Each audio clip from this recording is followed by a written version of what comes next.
తెలంగాణ రాజకీయాలు సవాళ్లు ప్రతి సవాళ్ల నేపథ్యంలో రాజకీయాలు వేడెక్కాయి. బీఆర్ఎస్ బీజేపీకి సీఎం రేవంత్ రెడ్డి సవాల్ విసిరారు. 12 నరేంద్ర మోదీ పాలన, 10 బీఆర్ఎస్ పాలన, 12 నెలల కాంగ్రెస్ పాలనపై చర్చకు తాము సిద్ధమన్నారు. బీజేపీ నుంచి కిషన్ రెడ్డి, బండి సంజయ్ ఎవరొస్తారో రండి, బీఆర్ఎస్ నుంచి కేసీఆర్ వస్తారో, కేటీఆర్ వస్తారో రండి, చర్చకు సిద్ధంగా ఉన్నామని బస్తీ వే సవాల్ అంటూ తొడగొడుతున్నారు. డేట్, ప్లేస్ మీరు చెప్పినా ఓకే అన్నారు. ఇందిరమ్మ ఇల్లు లేని గ్రామాల్లో మేం పోటీ చేయమని, డబుల్ బెడ్రూమ్ ఉన్న గ్రామాల్లోనే బీఆర్ఎస్ పోటీ చేయాలన్నారు. కొందరు కడుపులో కత్తులు పెట్టుకుని కుట్రలు చేస్తున్నారని, అలాంటి వారికి మీరు ప్రజల గుణపాఠం చెప్పాలన్నారు సీఎం రేవంత్ రెడ్డి. మరోవైపు సీఎం రేవంత్ రెడ్డి, మాజీ మంత్రి హరీష్ రావు మధ్య మాటల యుద్ధం నడుస్తుంది. గత ప్రభుత్వ హయాంలో జరిగిన అభివృద్ధి, ఇప్పుడు జరుగుతున్న అభివృద్ధిపై చర్చకు సిద్ధమా అని హరీష్ రావు సవాల్ చేశారు. దీనికి సీఎం రేవంత్ రెడ్డి ప్రతి సవాల్ విసిరారు. అభివృద్ధిపై అంబేద్కర్ చౌరస్తాలో చర్చకు రెడీ అని, బీఆర్ఎస్ నుంచి కేసీఆర్, కేటీఆర్, హరీష్, బీజేపీ నుండి కిషన్ రెడ్డి, బండి సంజయ్ ఎవరొస్తారో రావాలని సీఎం రేవంత్ రెడ్డి అన్నారు. మీ కొడంగల్ నియోజకవర్గమైనా నీ ఇంటికైనా సరే తప్పకుండా చర్చకు వస్తానని హరీష్ రావు ట్వీట్ చేశారు. కక్షపూరితంగానే మాజీ సీఎం కేసీఆర్ పై ఆరోపణలు చేస్తున్నారని మండిపడ్డారు. అటు కిషన్ రెడ్డితో పాటు బండి సంజయ్ కూడా రేవంత్ రెడ్డిపై స్పందించారు.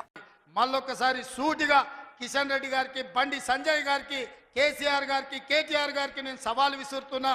12 ఏళ్ళు మోడీ పాలన మీద, 10 ఏళ్ళు కేసీఆర్ పాలన మీద, 12 నెలలు మా పాలన మీద మేము చర్చకు సిద్ధంగా ఉన్నాం. నేను, మా సోదరుడు దామోదర్ రాజనరసింహ గారు మేము చర్చకు వస్తాం. తారీఖు చెప్పండి, ఏ సెంటరో చెప్పండి, ఏ సెంటర్ అయినా మేము తయారు. మీరు సిద్ధమైతే రాండి. ఎవరు ఏం చేసిండ్రో చర్చ చేద్దాం, తేలుద్దాం. తెలంగాణ ప్రజలకు వాస్తవాలు చెబుదాం.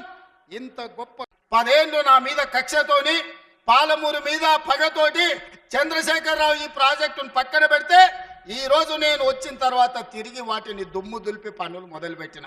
ఇవాళ 4,500 వేల కోట్ల రూపాయలతోటి మక్తల్, నారాయణపేట, కొడంగల్ ప్రాజెక్టును పూర్తి చేయాలి 2 ఏళ్ళలో అని ఈ రోజు టెండర్లు పిలిచి పనులు ప్రారంభిస్తే, ఇవాళ పగబట్టి ఆయన టీవీలలో, పేపర్లలో అడ్డుకుంటున్నారని అంటున్నాడు. నేను అడుగుతున్న చంద్రశేఖరరావు, నువ్వు 70 ఏళ్ళు మాకు అన్యాయం జరిగింది.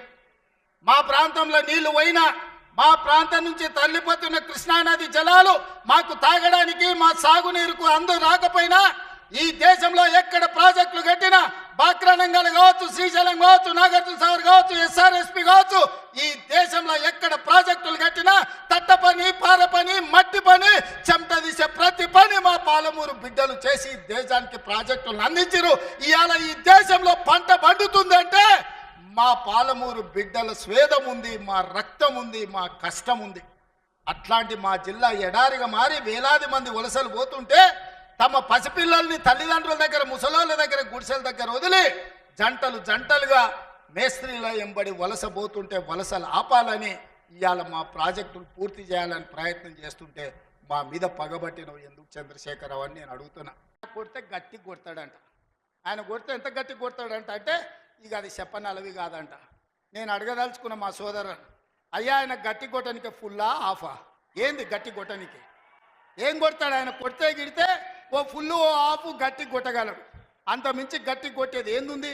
10 ఏళ్ళు నువ్వు గట్టి కొట్టేటోని ఆయన ఉంటే, నిజంగానే నువ్వు గట్టి కొట్టాలంటే డ్రగ్స్ పార్టీలు ఫామ్ హౌస్లలో చేస్తున్న నీ కొడుకును వంగబెట్టి గట్టి కొట్టు, వానికి బుద్ధి వస్తుంది.